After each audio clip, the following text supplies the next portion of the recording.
Every MCC player has the potential to pop off in an event, and whilst people usually focus on the very best like Illumina, Punz and Purpled, today I wanted to look at the players that could shock the world in this tournament. Whether it's for personal glory or to help their team to victory, these are the key players in every MCC 28 team.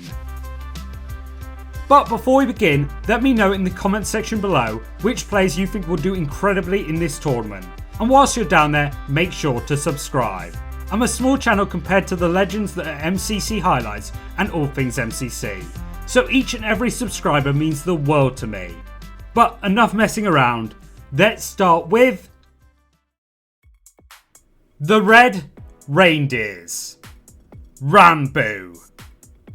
Let's start with a huge one. This is Ranboo's last chance to win in Season 2 after so many near misses, and he definitely has a huge chance of doing just that with this incredible team with two recent winners of JoJo and Scar and the absolutely wonderful Gemini Tay. He's also going into this tournament off a superb performance in MCC Underdogs where he came 4th place with brilliant performances throughout, which if he can replicate in this event alongside the mighty JoJo, they might just have a chance to finally end the curse this time around. The Gingerbread Men, Beckyerman. That's right, a woman is leading the Gingerbread Men as we get our newcomer of Beckyerman as our key player for this team. Well, I say newcomer, but Beckyerman is actually yet another one of our rising players that was an absolute star in that event, with her team getting 4th place, which included an individual 14th place finish for herself, which is extraordinary. Add on the fact that she plays a lot of Ireland, and Beckyerman is officially a dark horse in this event that we could see pop up in the top 20. This team was stacked already, but with Beck on their side, they definitely have a chance and not only dodgeball, but also the win. The Yellow Yetis, Awesome Dude. So of course I sadly have to mention MCC Underdogs, where the Awesome Sam had an unfortunate tournament, just missing out on dodgeball after a heartbreaking sands of time that Scott Muster took note of, because this time around he's given perhaps one of the strongest Sands teams that we've ever seen in a long time. However, it's not that reason why he's here, because whilst H1, Force and Cubvan are all superb players, this team does lack a tiny bit in the PvP department, which is an attribute that Sam makes up for in spades, with him literally killing Fire Breath Man in the last event in a 1v1 on Battlebox.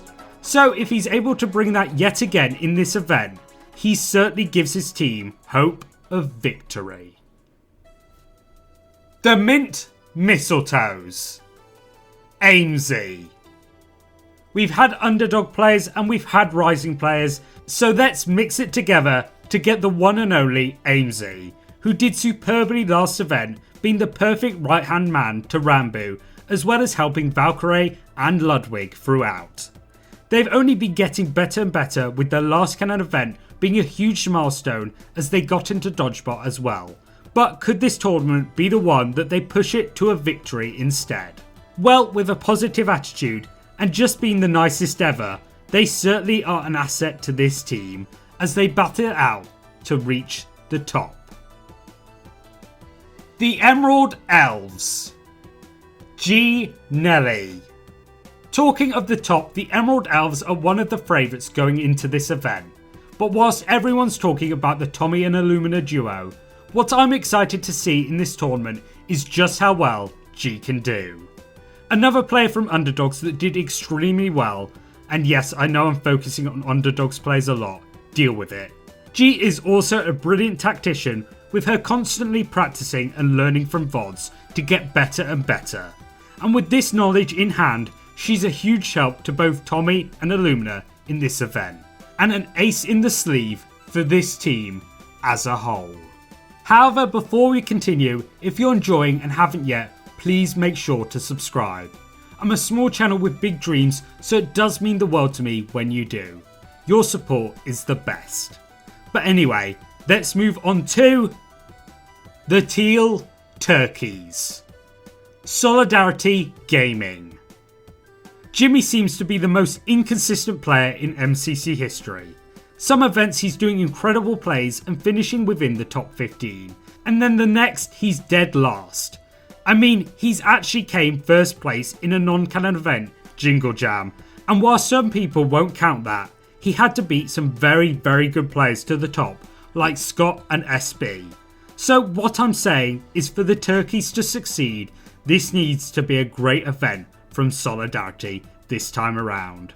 A performance we know he's capable of, as he brings consistency to not only himself, but his team as a whole, as they have a huge chance of success. The Sarudian Candy Canes. Pearlescent Moon. Look, whatever team Pearl is on, I know she can bring success, but the true reason I back Pearl so much is that she fully deserves to be a champion already, and yet still found glory just out of reach in Underdogs, despite an incredible performance where she came 7th place individually, backing up Hannah perfectly and just missing out on Dodgeball by under 100 points. So this time around, I want to see that fire again, that might that we all know is inside her, as she tries her hardest to push this incredible team to glory this event. The Sapphire Santas. The one and only Critic Zeus. For the first time in a canon event this year, the incredible Zeus finally gets to lead out the team of our beloved Simmers to take them to the very top, or well, at least battle as hard as they can this event. But whilst he's been incredible in many of the tournaments now, only improving upon his PvP, movement and much more, it's the training he's doing with the other Simmers that's the most valuable for me in this event. And who knows, if it continues like this and they have a training arc like Zeus did last year, the Simmers may very well be victorious come 2023. The Purple Pandas. Antfrost. So obviously Ant is good, he's shown it time and time again in the event, with many people even calling for him to be upgraded to the S tier ranking. But what's most important in this event is his opportunity to finally guide a team to victory, as Velvet, Bad and Punk are all very good players who, with the right leadership from Ant, have a huge chance of potentially Dodgeball and beyond, and perhaps the calls for S tier may very well come true. The Pink Presents. Tap L. There's been a lot of talk in the community recently about Tap L's inconsistencies when it comes to the event, and whilst it does seem a little silly, I do expect he'll be fighting back this tournament to prove to everyone just how good he is. He's a superb player that deserves a lot more respect, and whilst I don't particularly expect Pink to light up the world this event, the MCC 12 winning duo of Filza and Tap L could definitely prove me wrong, because they're absolutely incredible and ones to look out for in this event. But with that being said, we've now reached the end of our wonderful players, so there's only one thing left to do, which is to thank you all for watching. Please like and subscribe, and finally, of course, peace.